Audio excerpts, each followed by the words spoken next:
Bill Alcoholic.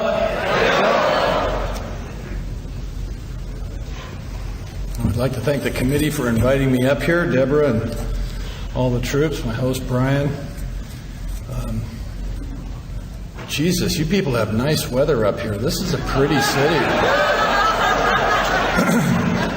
I told my wife, I called her Friday night and I said, you screwed up, you should have come.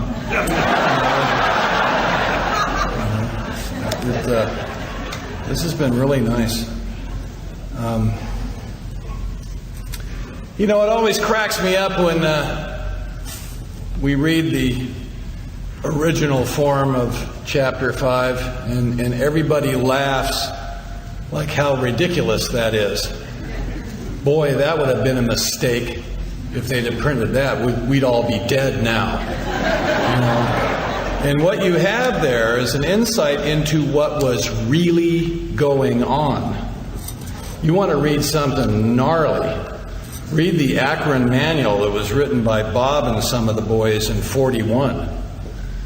I mean, you got to realize who started this thing. He says in the first edition, the first 100 of us, there were only 77. He rounded up by a third. And most of them drank. Most of the people in the stories in the first edition drank. Several of them committed suicide. And there's a movement around AA to go back to basics. There's your basics, And these guys were badass. Sweet Dr. Bob. And they would go into the hospitals, and they'd go from bed to bed, and they'd say, you want to quit drinking? The guys say, no. They'd move on until they found somebody desperate enough to listen to what they had to say. Clarence Snyder claimed in Cleveland, he claimed a 90% success rate. You know how he did it? For 3 to 4 months after you got out of the hospital, before they would let you into the AA meeting, you had to work the steps. You were visited by 4 or 5 AA guys every day before they would let you into the AA meeting. So they weeded out the weaklings before they ever made it to the meeting. Back to basics. Back to basics. There are no real issues in Alcoholics Anonymous, so we have to keep recycling the same old tired ones. It's like the drug addict thing. The drug addicts have been destroying Alcoholics Anonymous since 1935.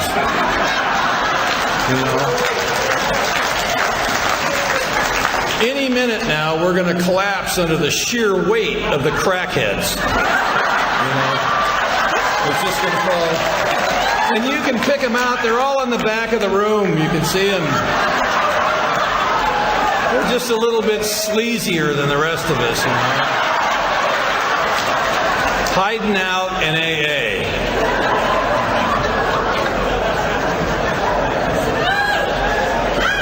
A few years ago, there was an NA convention in Tehran, Iran.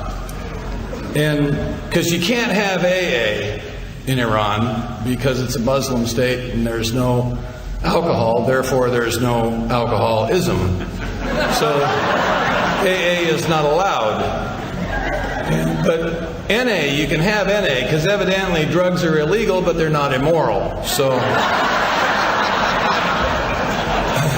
they had this NA convention. 12,000 people showed up. The only convention in the U.S. that's bigger than that is Founders Day. Now, do you suppose there's some alcoholics hiding out in the NA meetings in Tehran? Any minute, NA is going to collapse from this.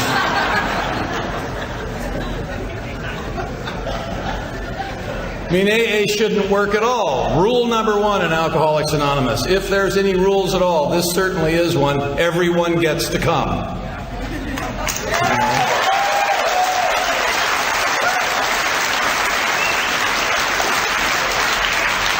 Now that shouldn't work because you and I both know that there's some people that should be weeded out of this thing.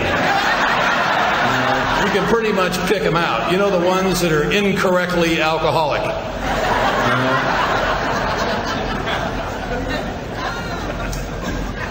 They wanted to increase membership, so they took out honest desire to stop drinking, you know. That was a marketing move.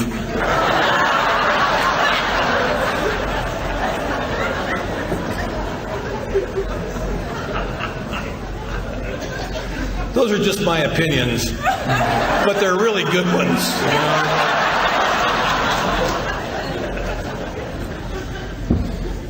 The way AA handles singleness of purpose is brilliant. It's absolutely brilliant. There's some people that are saying that we've lost our edge, that we used to have a 75% success rate and now it's less than 5%. Or however they want to make up the statistics that they don't understand anyway. And the way we handle it is if you have some weird, fringy problem, we say start your own group. You can have our book, you can have our traditions, you can take the steps, you can do whatever you want. And now there's over 300 12-step groups, organizations. 300. When they came up with Codependence Anonymous, they came up with one that every living human being qualifies for. You know? So now everybody can work the steps. You know? That's how we deal with it. You go ahead and start your own little fringe group, you know, and I think it works really well. I think you have to consider that when you look at the growth or the not growth, however, whatever your leaning is. Look at the growth of recovery around the world, of just recovery in general. That came from us. Everyone wants to get born again. Here we are. This is what it looks like. It's us, you know.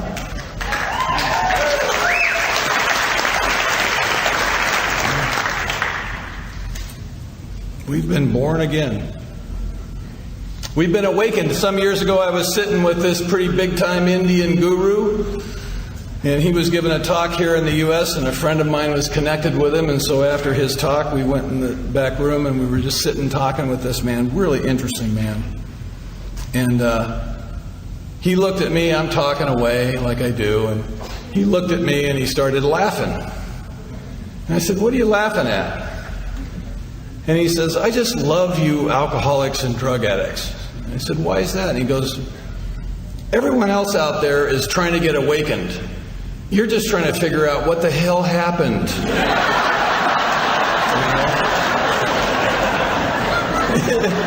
Isn't that true about us? What the hell happened? You know? I mean, that's certainly my story. You know? What the hell happened?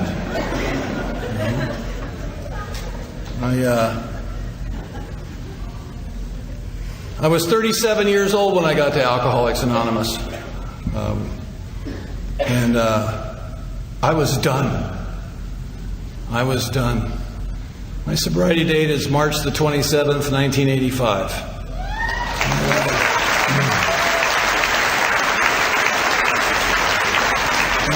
You'll hear people many times, and I've actually said this myself over the years, you know, you take a cake and you've been sober a significant amount of time and you say, "I never planned on staying here this long." You know, that was never the plan.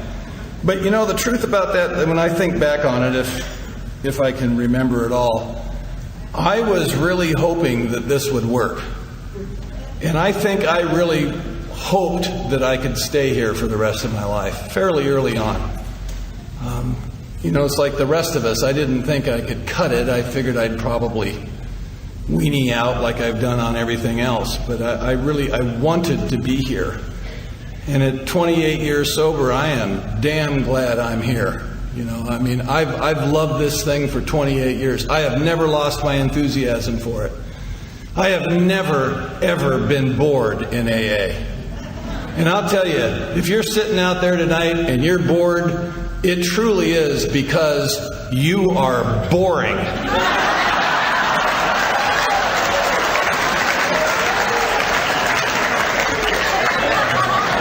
Because this is better than any reality TV show they'll ever make up. This is better than Swamp People, man, I tell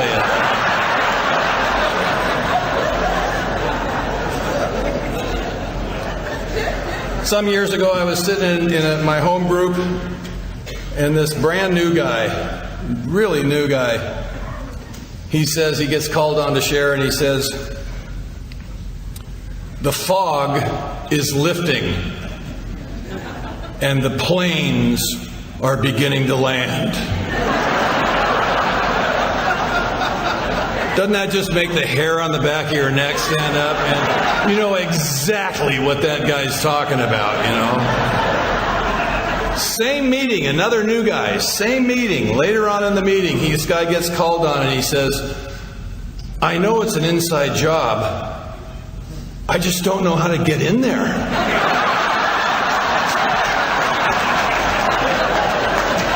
These are pearls. They're pearls. You can't make that up. Where else are you going to hear stuff like that, you know?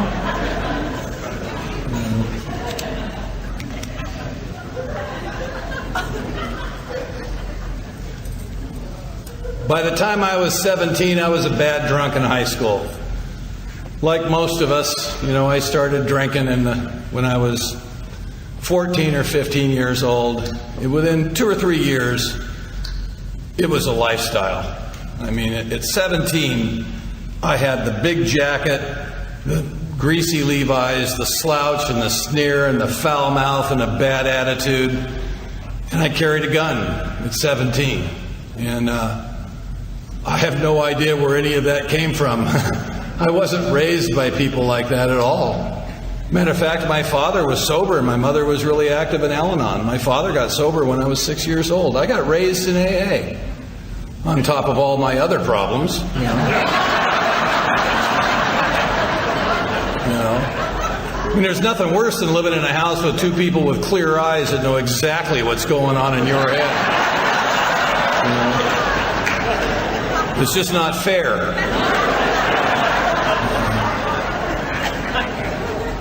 But at 17, you couldn't talk to me. You know, I was gone. Now, today, in Alcoholics Anonymous, in this program that by some people's opinion has lost its edge somehow, the children are coming in. Have you noticed? And the little bastards refuse to leave. The children are coming now. You know, I mean, they're coming in and they're staying sober. You know?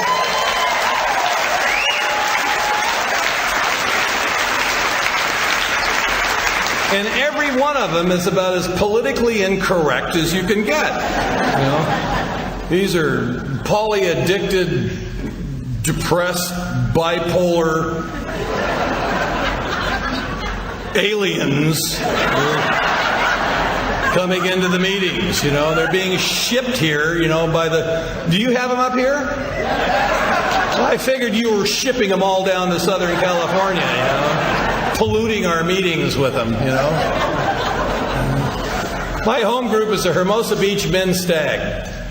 It's where the men are men and the sheep are nervous. And, there's anywhere between 80 and 110 guys on a Monday night shoehorned into this room. And we're sober correctly there. We don't care about how your day went.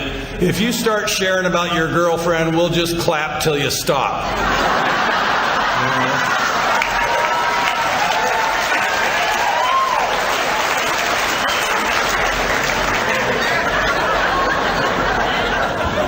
Right-wing death squad, AA.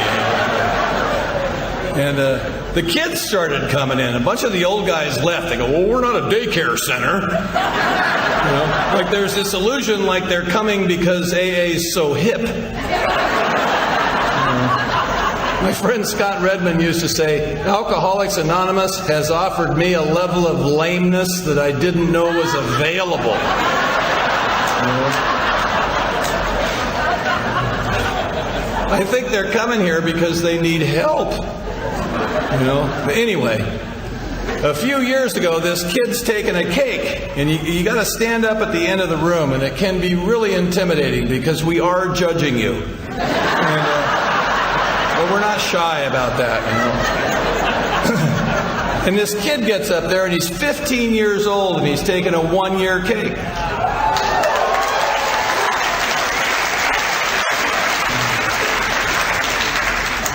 He gave the most right-wing AA pitch I think I've ever heard. And at the end of it, he's standing there yelling and pointing. And he says, and if you're sitting out there and you don't have a sponsor and you're not working the steps, may God have mercy on your soul.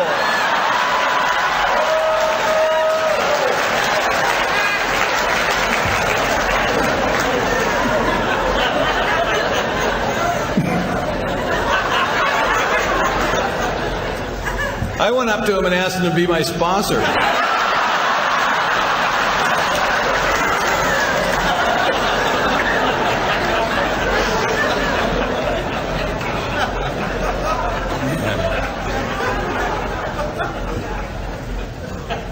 So the demographic is changing, isn't it? Recovery is available at all levels of our society now. It's what Bill Wilson wanted. He wanted hospitals across the country, remember? He went to Rockefeller to get the money. Rockefeller, in his brilliance, wouldn't give it to him. And truly, I mean, it would have destroyed, I'm convinced it would have destroyed AA. If he'd handed Bill Wilson a couple of $1 million and Bill and the boys,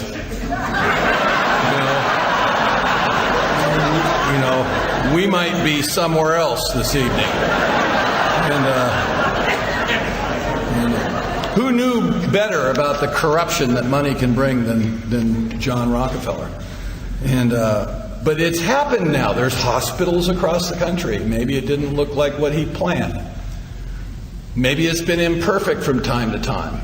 Maybe it hasn't worked very well. But it's available now. It's part of the lexicon. It's part of our language now. We talk about recovery as much as we talk about addiction and alcoholism.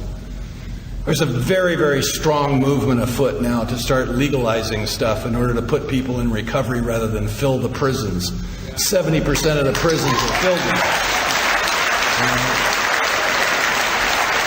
I mean, there's real dialogue about this now today. I mean, it is changing. We have changed the face of the planet.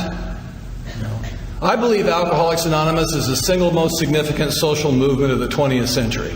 I believe that.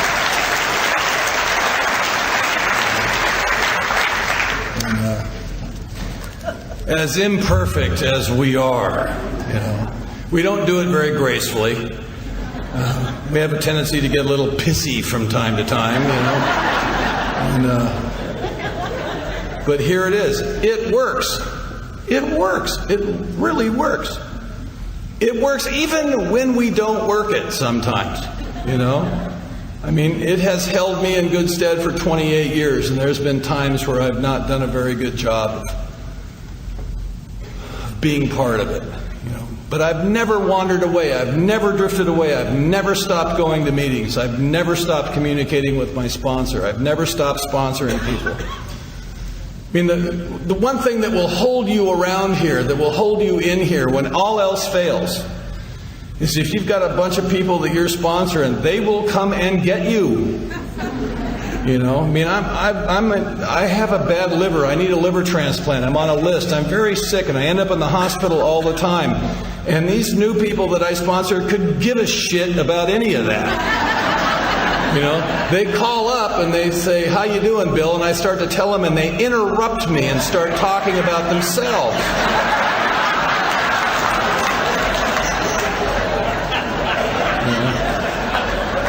So like Bob talks about, I don't have time to sit and think about me because you interrupt that process all the time. There's no peace in my house. But that has kept me around when there were many times I didn't want to be. Because I've fallen in love with you. I can't do this without you. If all I'm doing is going around speaking at meetings and speaking at conferences, I'm not doing AA. All I can do here is report to you about what I'm doing. And if I'm not doing anything, I'm just lying. if I'm just coming here and talking to hear myself talk, it doesn't account for much. This is not going to keep me sober. It might keep you sober, you know. If I say some really good stuff that causes you to go out and do something, maybe it will. I don't know. But at 17, you couldn't talk to me. At 17, I wasn't listening. And my story is just like everyone else's story here. I mean, the drunk-a-log can be different because we come from different places. We come from different cultures, and different things happen to us. Different people raised us. But every one of us, as far as I can tell, tells the same story about long before we ever drank, we felt disconnected. We didn't feel part of. We felt like the aliens had dropped us off. We're waiting for the mothership to return. You know, we would lose ourselves in books or food or something. There was some kind of addictive process that was going on long before we ever drank. But we feel this sense of separation. And we talk about that like it's some kind of unique experience. When we talk about that, we'll sometimes use this term alcoholic thinking, as if there is such a thing. I mean, Silkworth heard that phrase in the early AA meetings. In 1940, he ran off and wrote a paper about it. You can imagine him sitting in the rooms going, oh, geez, they're making stuff up now. You know? The only place you ever hear that term alcoholic thinking is in Alcoholics Anonymous. No one else uses that term. You know what the professional community say about us? They say, we are emotionally immature. And we hear that and we go, no. I have special thinking. I have alcoholic thinking, and it's never going away. And you need to consider that when you're dealing with me. Alcoholic thinking.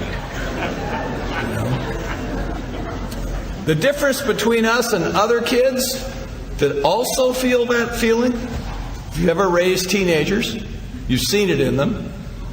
They turn about 13, they look at you, and you are the stupidest creature they've ever seen in their life. You don't understand, nor will you ever understand.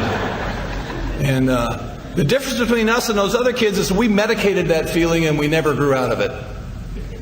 And now we show up in AA and we're going to grow up now. And the chances of us doing that and looking good are really slim.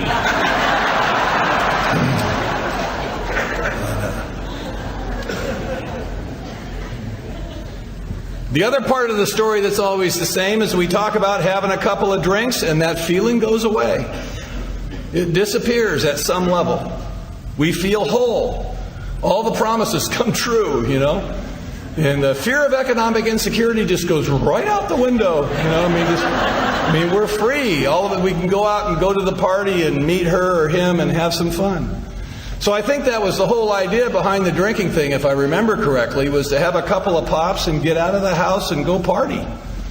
I ended up naked in my living room watching religious television, taking notes.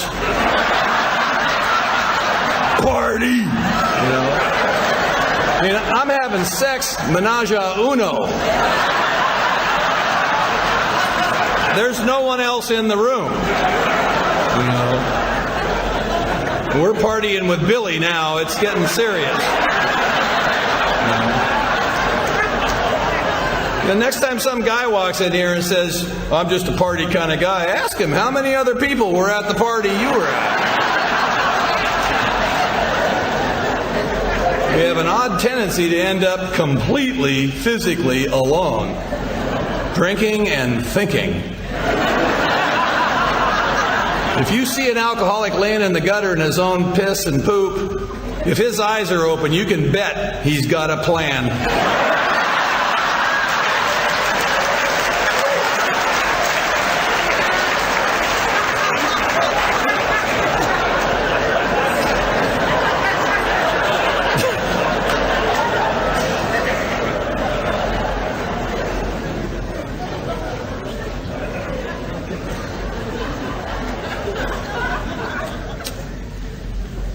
By the time I was 22 years old, I was in the Oregon State Mental Institution. I needed a little rest. It was the 60s, you know, it was hard work changing the world. And It was a great time to be a loser. We had a uniform and everything. You know, I've made up so many stories about it, I don't even talk about it now because I'm not exactly sure what really happened, you know. And it was an interesting time there, and I was really in it. I was in San Francisco, and I was there. And by 1969, I was in a mental institution. I had met her at Bass Lake above Fresno on the 4th of July, 1966. And the Hells Angels rode in that valley, and I found my career path. I mean, that looked really good to me. I wanted to be a gunslinger, a tough guy, you know. And that's my story. I was a surfer and a biker and a tough guy. And I never went to the beach. My motorcycle rarely ran, and I was afraid to fight. But I looked really good. I had a chrome Nazi helmet for a hat and a primary chain for a belt and black greasy Levi's and big black boots with chains around them. I've got tattoos all over me. But I had a clip-on earring because I didn't want to hurt myself.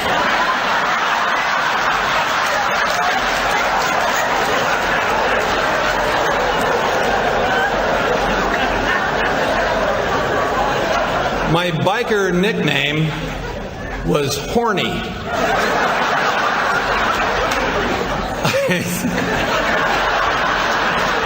I have it tattooed on my arm right here. And it's misspelled.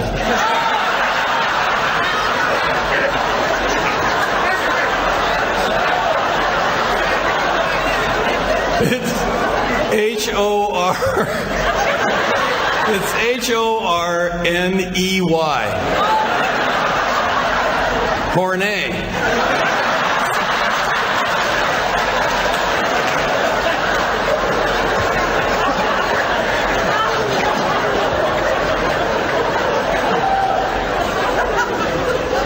I am never going to remove that.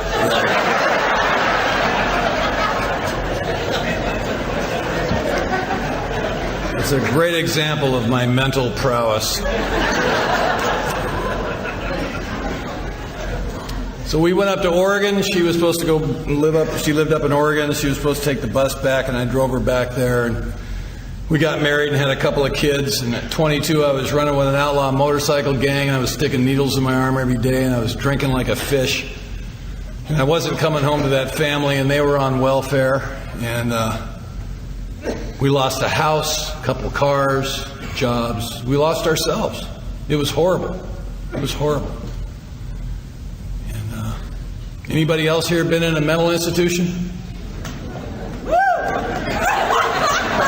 I remember you. There's always somebody who goes, woo! Party! Yeah.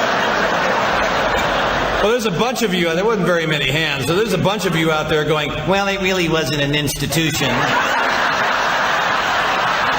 They were just observing me.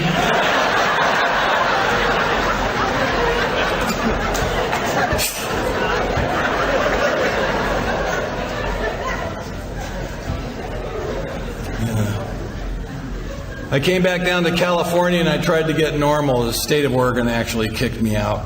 And there was a lot of violence, and it was really awful. You know, we laugh at that stuff because it's not like that anymore. And when it's like that, it's not funny, is it? It was awful. And I was a mess. I was at 22, I could have very easily gotten sober. I really needed you at 22 years old, but I don't remember anybody in that mental institution talking to me about recovery or AA or anything like that. They just shoot you up full of Thorazine and teach you how to walk backwards in paper slippers, you know. It's like great life skills.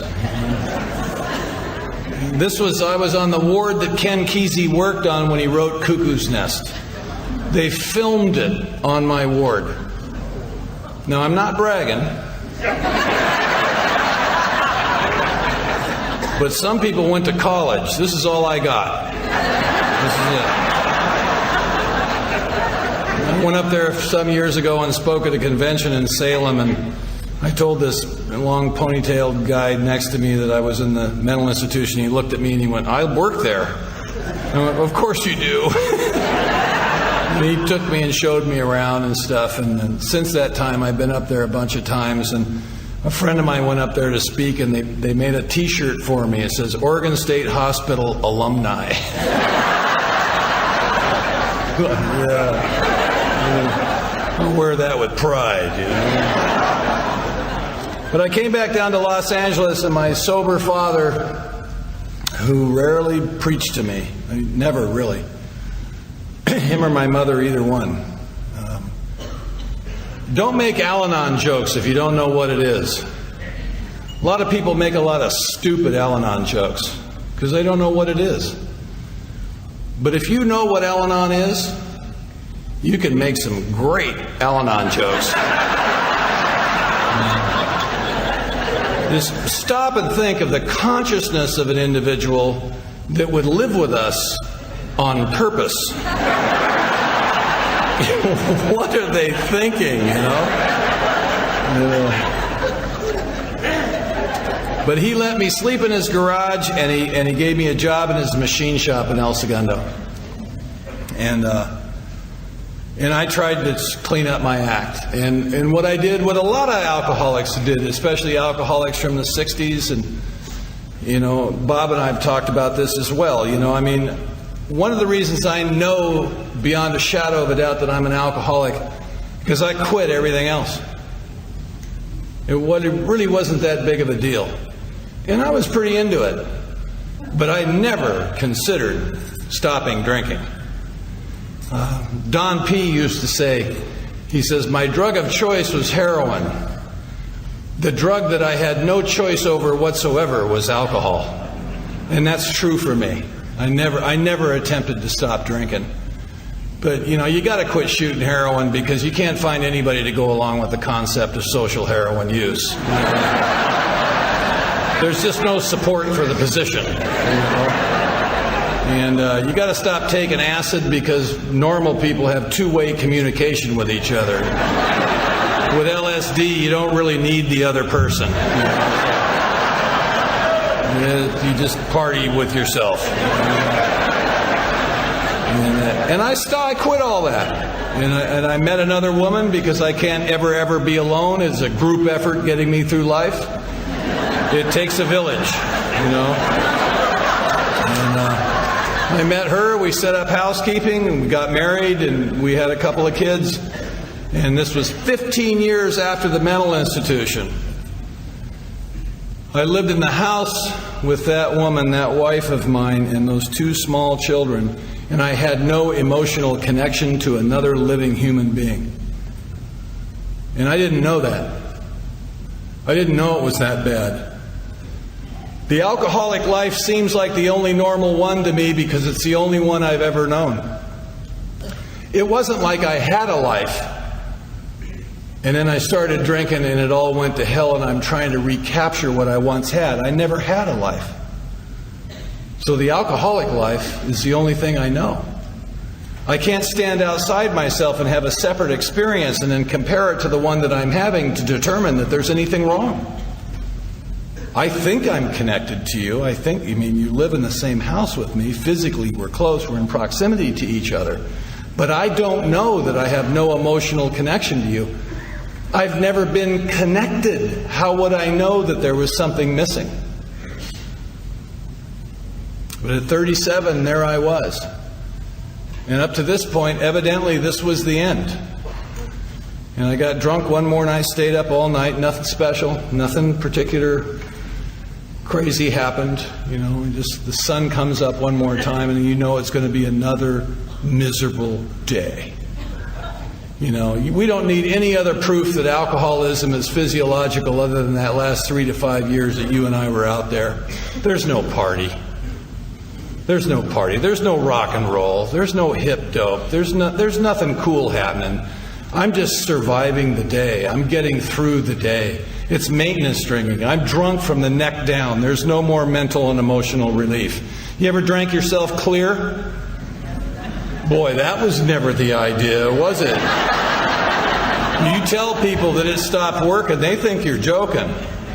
But it stops. I mean, aspects of it, and it would kill the physical pain that I felt. But I reached a point in my drinking where you were still there. I'm drinking for the blackout.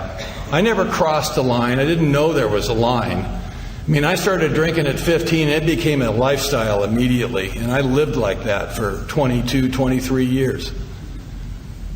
Even when I tried to clean up my act, there was always something in my system, you know. I mean, I need something in me all the time to cushion the blow of you on me. I can't deal with you with just naked blood. I don't know, I can't do it. I don't get along. I don't interact well. I have rage, and the only thing that quells the rage is the alcohol. And you take that away from me, and I'm a mess. And so like any good gangster, I called my mom.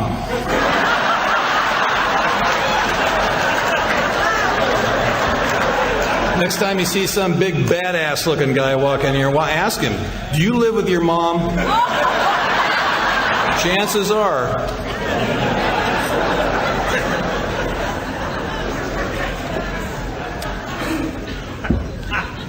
Al-Anons are prepared. She was ready. She was there inside of a half an hour. Because you know, when we make that call, if we lay down and take a nap, everything changes. You wouldn't want to rush into anything, you know. And she came and got me, checked me into a place in Costa Mesa called Starting Point. And I spent 35 days in there. Now, I should tell you that I went to my first shrink when I was 13 years old because of the rage. I was just out of control. I would have rage seizures. And I spent a year and a half with this guy, and he helped me, and he introduced me to my favorite subject. Me. That lifelong pursuit of self, you know. And I spent 2 tours of duty in the mental institution and went back for a follow-up. And this was a lockdown barbed wire on the top. This is a nut house. It was cool. You know, you have some sparkling conversations in the mental institution. It's a great place to look for a bride. I spent 2.5 years in group therapy at one time. I've been to several other therapists and psychiatrists over the years. I've been gestalted and rolfed and primal screamed. I know more about myself than is safe to know. And so while I was in this hospital program, this recovery program for 35 days, they made me wear a sign around my neck. I had to make the sign. We made it in crafts. This little rectangular piece of cardboard with a string that went through it, and it said, "I am not a counselor."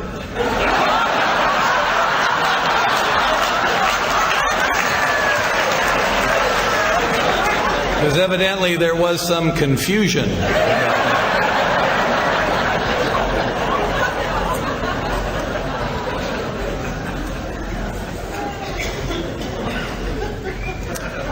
And after 35 days, they let me out. They just let us out, don't they? Like we're okay. You know? Go forth, multiply.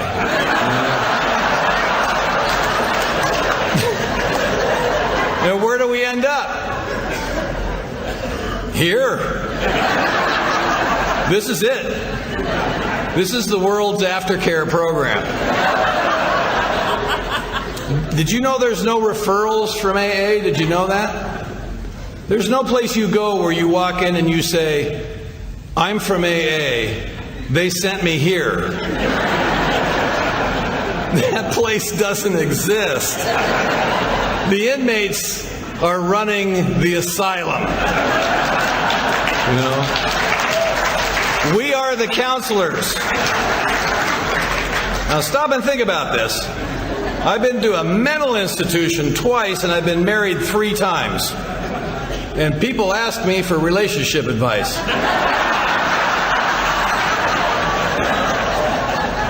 I give it to them.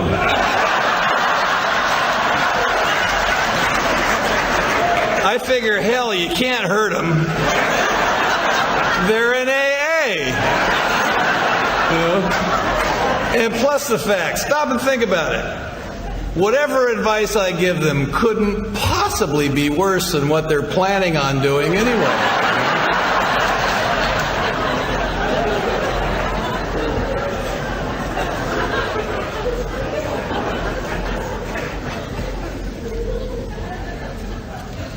So now I'm a newcomer in Alcoholics Anonymous. I walk in here. This is it. You know, what up? And you hear a lot of stuff, man. You know, this whole thing about losing our edge, I think we're better now. I think we're as vibrant and effective as we've ever been. You know, I really believe that. I think we understand alcoholism a hell of a lot better than we did. I think a lot that has been brought into AA from the professional community is good. A lot of it isn't. A lot of it I don't agree with. You know, it's hard for them to grasp the idea of a spiritually based program. But they're coming around. They're coming around. The psychotherapists now are actually talking and writing books about the spiritual aspect of human nature, treating it as if it exists. It's a real entity, and I believe that. I think you and I have experienced that.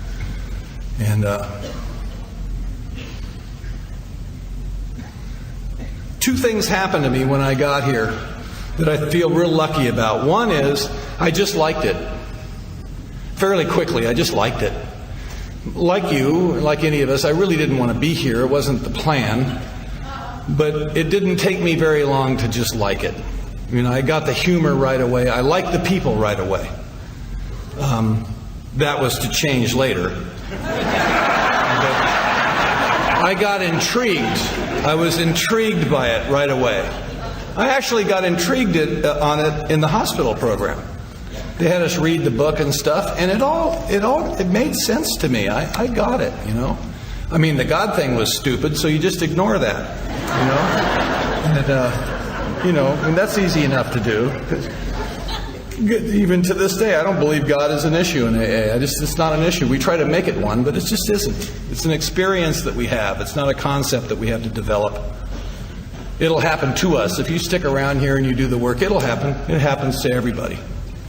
And it get to the point where you can't ignore it. You can't deny it because you have the experience of it. You can avoid the experience of it, and we'll talk about that in a bit. But the second thing that happened is I asked this man for help, and he actually helped me. I showed up at his house every Thursday at 5 o'clock and read a chapter in the book, and he guided me through the steps. And he said things to me that made AA very clear to me, that I found out later not everybody feels this way. I feel so fortunate that this happened to me. He said to me, he says, my job as your sponsor is to guide you through the process of the 12 steps that you might have an spiritual experience that will change you, to change your perception of the world around you, that maybe you'll never ever drink again. I would be happy to sit here and listen to what you think your problems are so that you will not share about them in the meetings. He said, the meetings are for recovery from alcoholism, not about how your day went.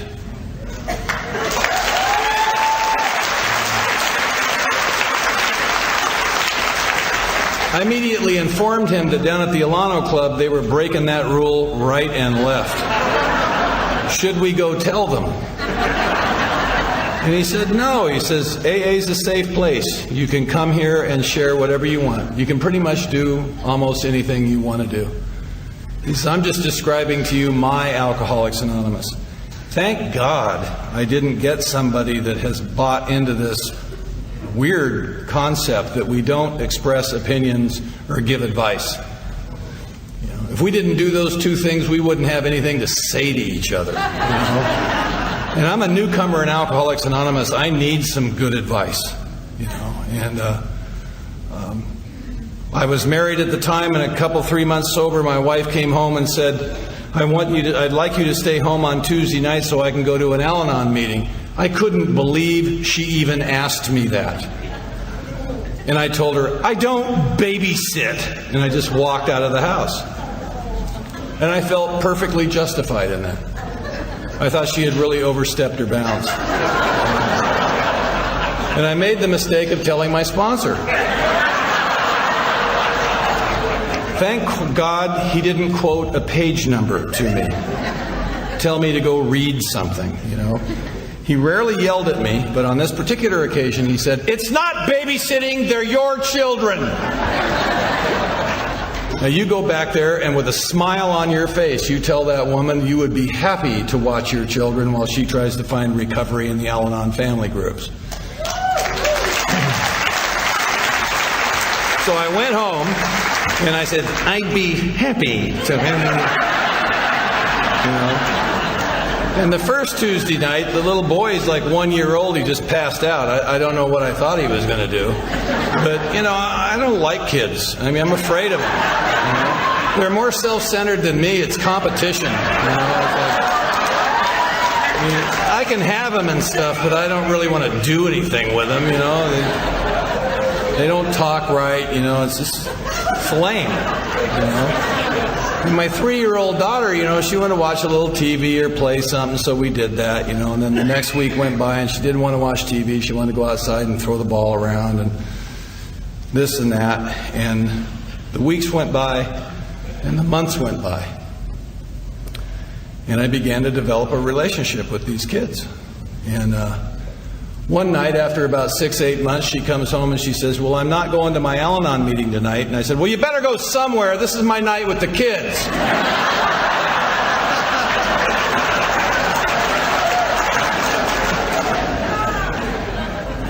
Isn't that how it works? You know? The worst thing you can possibly say to anybody in AA is take what you can use and leave the rest. That'll kill people. That kind of thing will kill people. Because you're going to allow me with this finely tuned instrument to determine what is good for me? When have I ever shown a propensity towards making good value judgments in the past? You know, when? Tell me when. And where's the backup evidence to this, you know? I mean, I need somebody to sit down and talk to me like a man and really tell me what to do. In a finger pointing in the chest kind of way, no. I don't know that really, I mean, there might be some idiots that actually do that, but I think it's more how we take it than what really is happening. I mean, this man just gave me good, solid, practical advice. He wasn't telling me to do weird stuff or ordering me around, and if I didn't do it, he was going to fire me or anything like that. It wasn't anything like that, you know. I mean, you don't fire them. That's how you learn patience and tolerance, is keeping the weirdos around, you know what I mean? You exercise that muscle, you know. You can pray for his death, but don't say it to him, you know?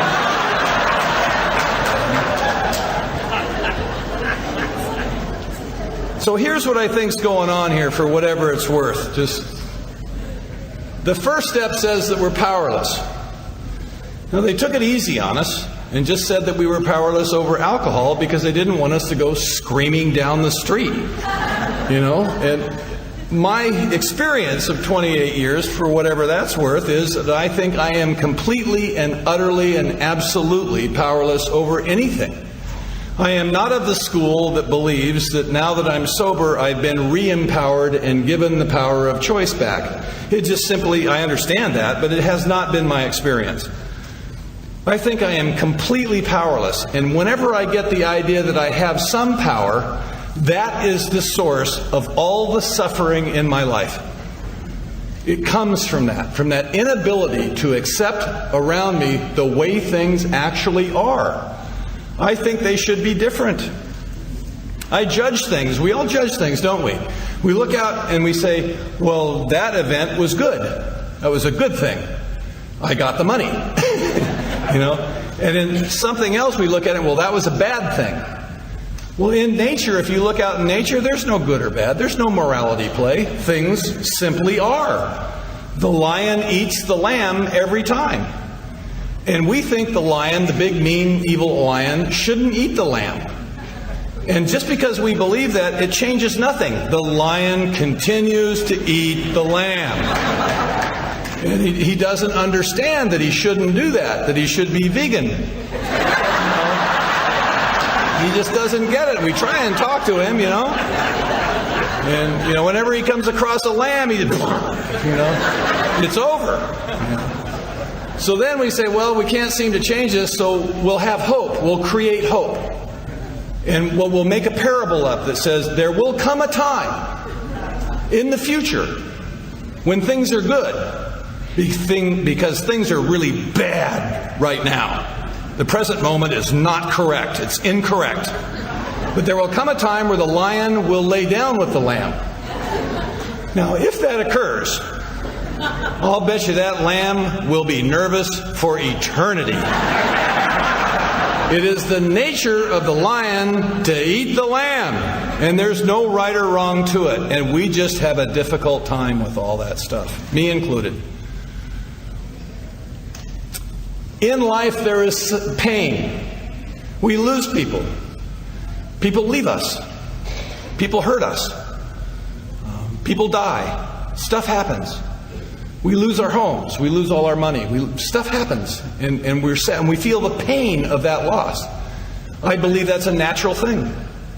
You and I as alcoholics, whenever we feel pain, we think there's something incorrect that needs to be repaired immediately. And we've been doing that most of our lives, medicating that so that we never feel bad.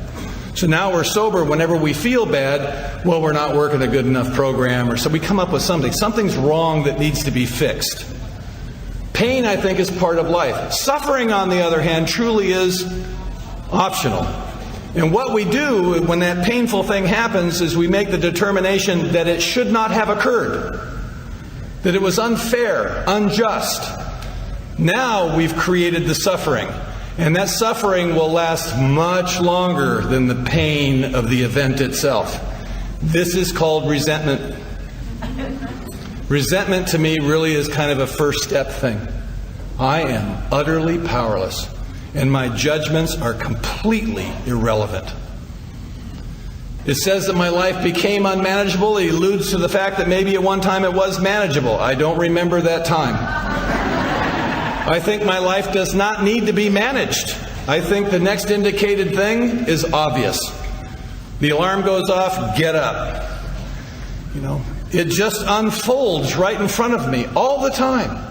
The universe, by its very nature, is a giving entity. I just take exception to what it's giving. I think it should be different than it is. I suffer.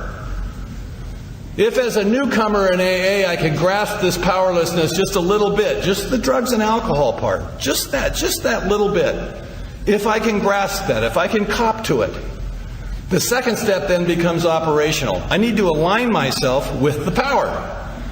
I need to be restored to sanity, certainly enough sanity not to drink and use, but also enough sanity to be able to glimpse the powerlessness. This is the beginning of acceptance. If I can do that, the third step becomes operational. Now, the third step's interesting. We're going to turn our life and will over to what already has it anyway. I think it was nice of them to lead us to believe that there's something we could actually do in the third step. But isn't that the classic alcoholic position? There's the universe and me. That's impossible.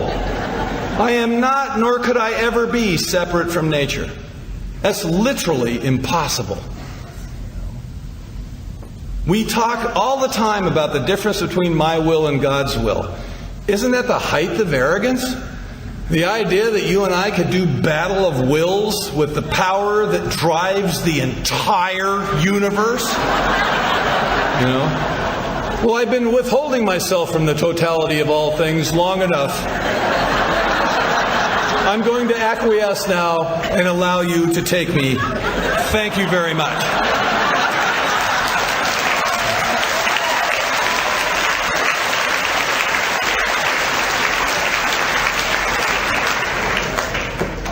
What life and will is it talking about?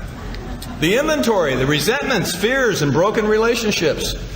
The end result of living a life with seeming power. Evidently, my happiness is dependent upon your behavior because I spend an inordinate amount of time trying to adjust you so that we can both be happier. And you resent that, and I resent you.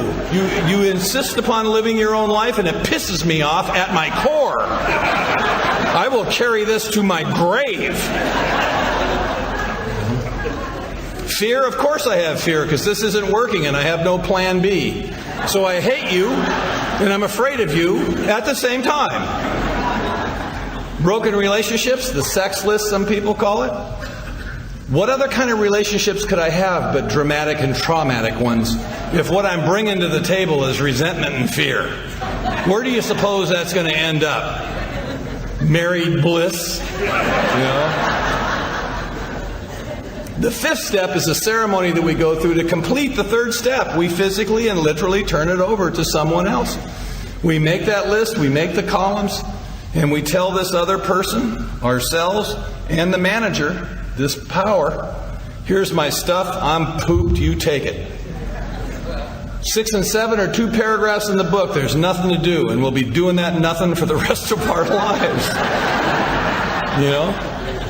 You can see what the defects of character are, or the shortcomings. They're in the 4th column of the resentment list. It says, what were my faults and mistakes? Not my part. It says, what were my faults and mistakes? It's a different animal. I think the way we address those comes later, but we can certainly become willing. We can certainly, for the first time in our lives, maybe begin to take responsibility for our own behavior and stop blaming those other people.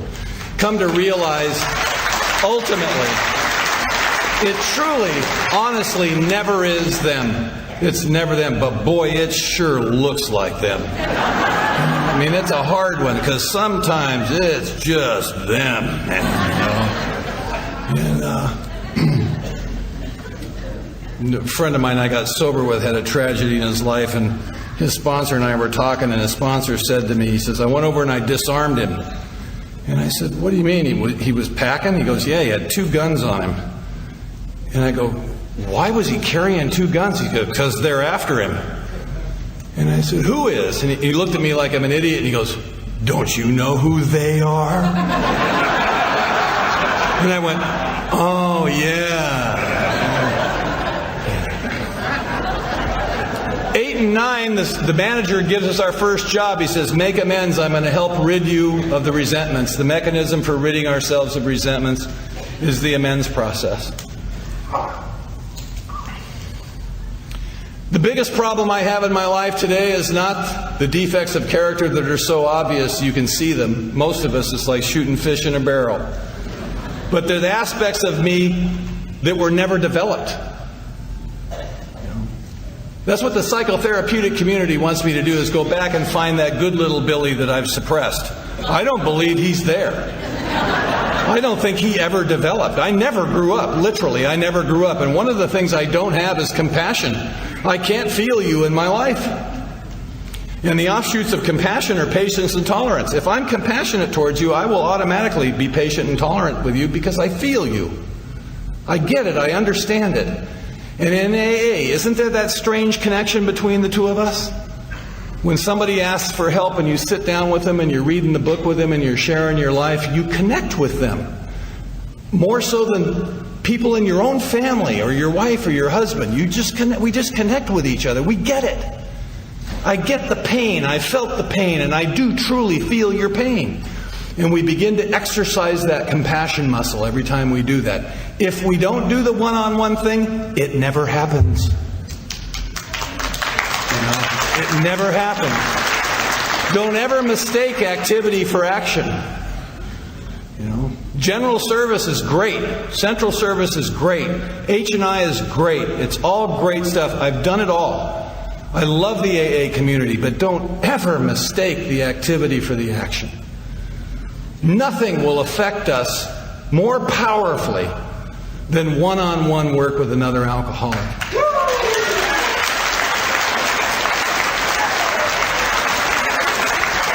At the end of the 9th step, am I capable of intimacy?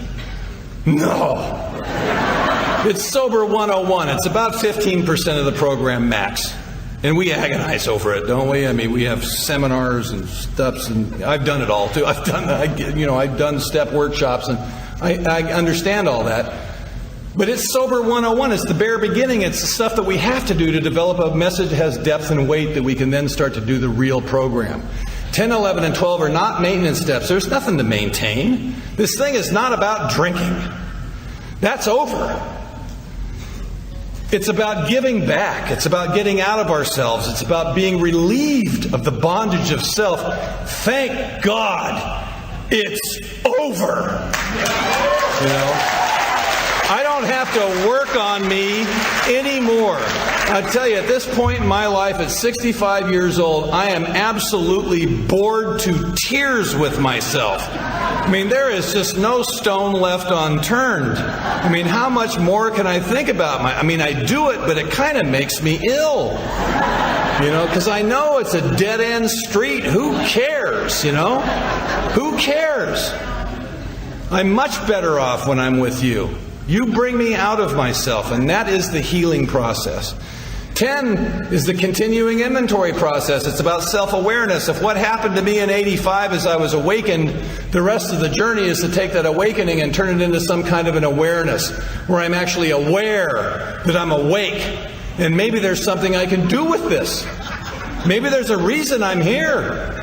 Maybe there's a job for me. Maybe there's something bigger than me going on. What do you think? I suspect maybe. 11 is about sucking up to the manager. You know? It would behoove me to try to get close to whatever it is saved my life. Something touched me. And my opinion about that is absolutely irrelevant. Alan Watts said one of the most powerful things I've ever heard in my life. He said, faith is not knowing and having that be okay.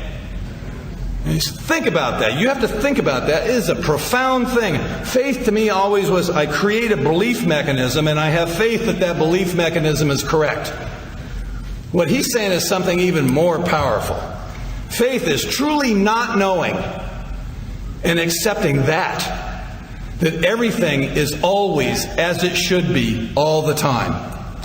That's faith to me. And I believe that. I have faith in that. The evidence is astounding that everything is as it is. You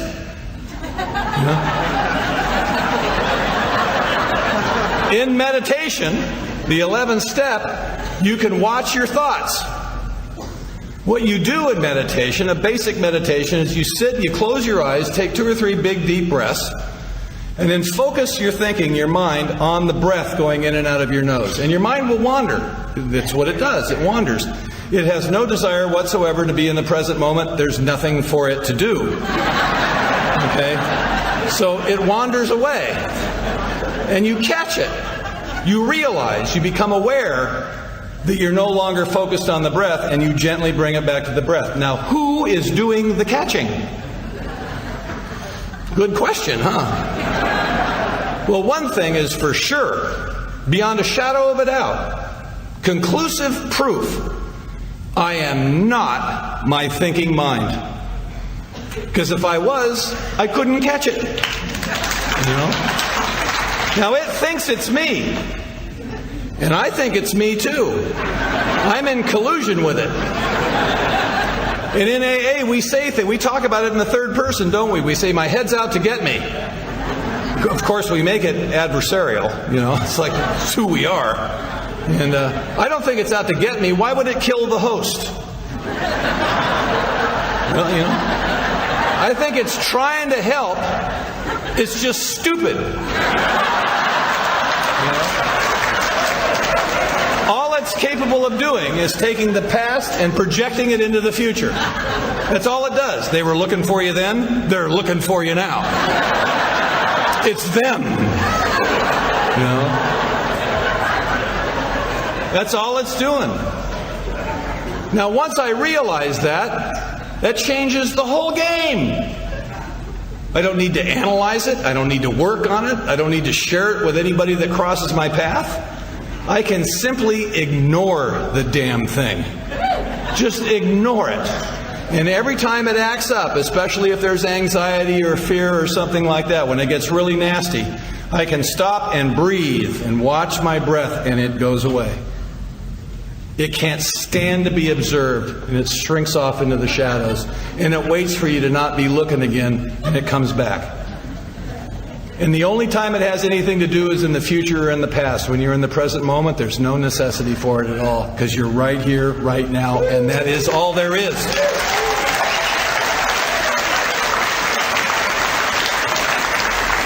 The 12th step is where it all comes home. The 12th step is why we're here.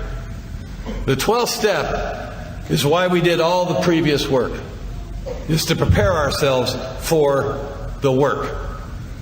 Should everybody sponsor people? Absolutely. There's nothing else to do. You know?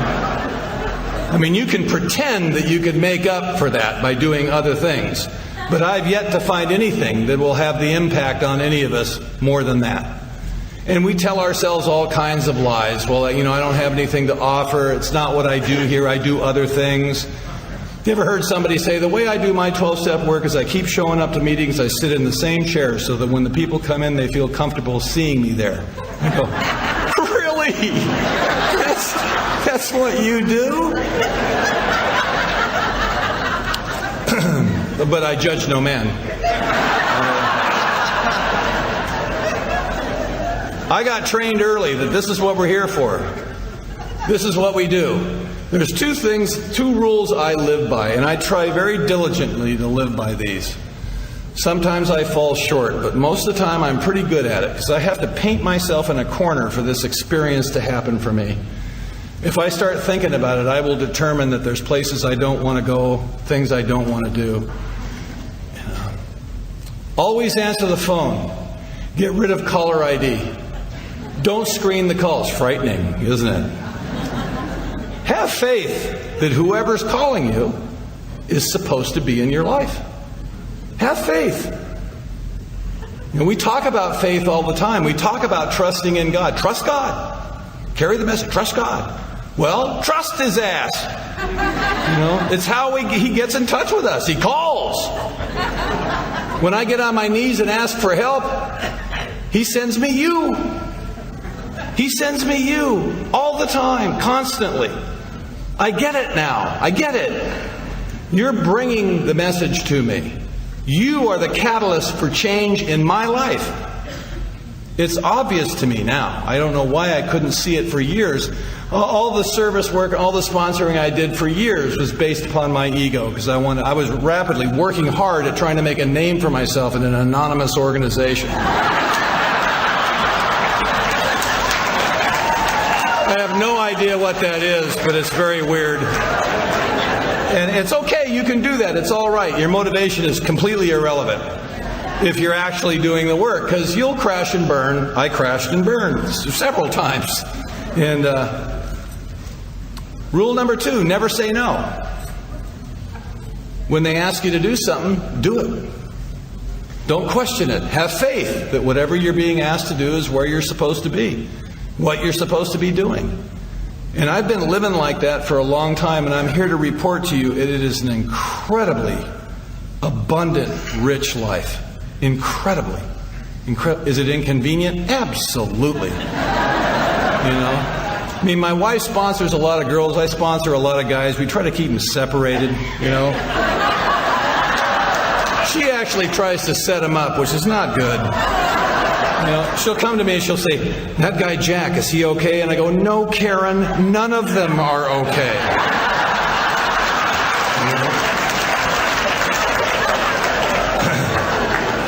And all these young kids that come in, you got to feed them. They never have any money. It's like, and she feeds them. She loves them. She feeds them.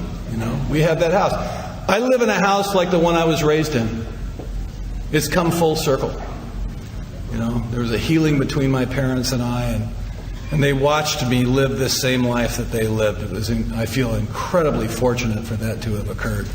The last 15 years of his life, my dad and I gave each other birthday cakes in the Hermosa Beach Men's Stag. And I found my father in AA. I fell in love with my father in AA.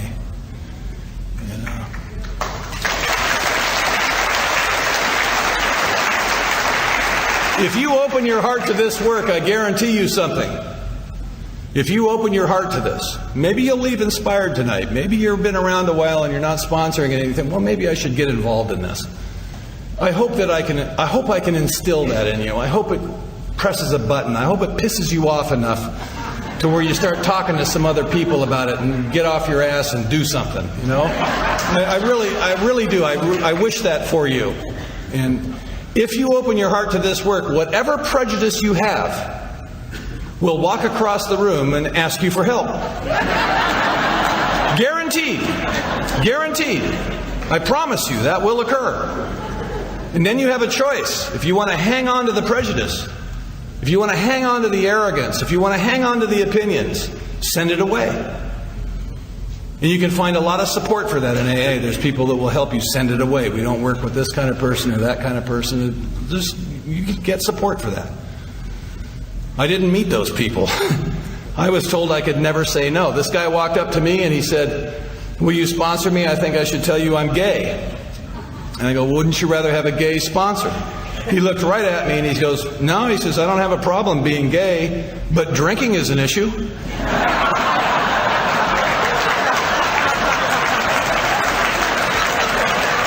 Who knew? Who knew? I used to stand up at these podiums and I'd say that if you were on medication, you weren't sober. I didn't know anything about that, but I don't require any knowledge to form an opinion. I could just kind of do it on the fly, and I heard some of you say that, and it seemed like a really good badass opinion to have, so I just started doing it. Sure enough, this guy walks up to me and he says, "Will you sponsor me? I'm bipolar and I'm on medication." Well, geez. And, but I can't say no. It's not up to me to decide. You know, it's not up to me. I don't care what your problem is. I'll work with you. Many times it doesn't work out. But maybe you need to hang on to me for a while until you find the right person to be with. You know, I don't know why you're here in AA. You know, there's a lot of people here in AA I don't think that are alcoholic, and they're here for one reason or another, and I have opinions about that, but it doesn't matter. It doesn't matter what my opinion is. When anyone anywhere reaches out for help, I want the hand of AA to be there for that. I'm responsible.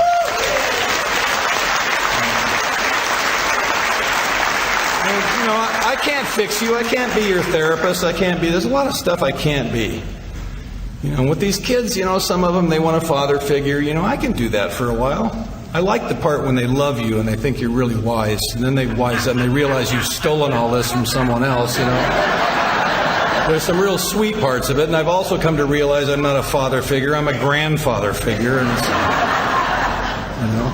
So I start working the steps with this guy, and I had the experience of peeling him off the ceiling and lifting him off the floor, you know. One time he came across my living room, 40-year-old grown man, curls up in my lap, put his head in my neck, and just cried like a baby at the pain of his life. Just the pain of being alive. And I just held him and rocked him, you know. Karen walked through the living room, she goes, "Whoa." I mean, that'll get your attention. You know, I was like, jeez. Now when I see that guy coming, I go, "Have you taken your medication yet? You got issues, dude." You know, I think all newcomers are bipolar. You know? And the whole medical profession wants to medicate us, and I don't agree with that. I think it's overused. There's a lot of stuff I don't agree with. But if you come and ask me for help, I am not arrogant enough to turn you away. I won't do that. I'll be mean to you. You know, it doesn't mean I'm going to be sweet. You know, I might tell you some stuff you don't want to hear. You know, if you come in and you want to change my Alcoholics Anonymous to make yourself more comfortable, I will beat you with sticks and stuff, you know. I mean, you're sitting in my backyard, we can talk about anything. You know, but if you want to try to change AA, or you want to argue, like these guys, get to the third step with a guy, and the guy, I said, "Are you ready to do the third step?" He says, "No." I said, "Why not?" He says, "Because I have a problem with God." And I look right at him and I say, "Me too, let's pray." You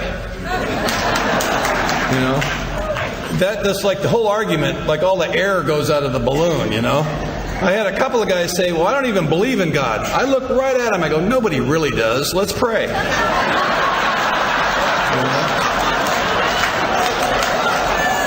I mean, I concur, brother. It's a stupid idea. But it says right here in this book, pray. Now, I don't know about you, but I'm an AA. This place is not hip. It's going to make me do lame stuff. But I've been around long enough to where it works. My sponsor has told me several times, Bill, you will be reduced to prayer and meditation. And I have been reduced to prayer and meditation. When you find yourself in a hospital over and over again and you don't want to be there, you're powerless. And I've been put in a position where I've had to ask for help, and not of the human kind. I've had to get quiet, close my eyes, and breathe deeply and say, please help me. Help me. And it hasn't changed my physical condition, but it has changed my attitude. It's opened up meditation to me. I mean, it took me 20 years before I really got into this stuff. Really started doing something with it that was real in my life rather than just head knowledge. And it incorporated into my breast, and it has changed my life. We have a very, very merciful entity looking over us. He's been very merciful with me. He's changed my life. I can't describe the depth of what my life has changed with me being unwilling. With me being driven totally by ego for years and years, until that finally just leaked out of me. I'll leave you with this. You'll hear people in AA say, you got to give it away to keep it. No. You've got to give it away to even get it. If you're not giving it away, you don't have it. Thank you.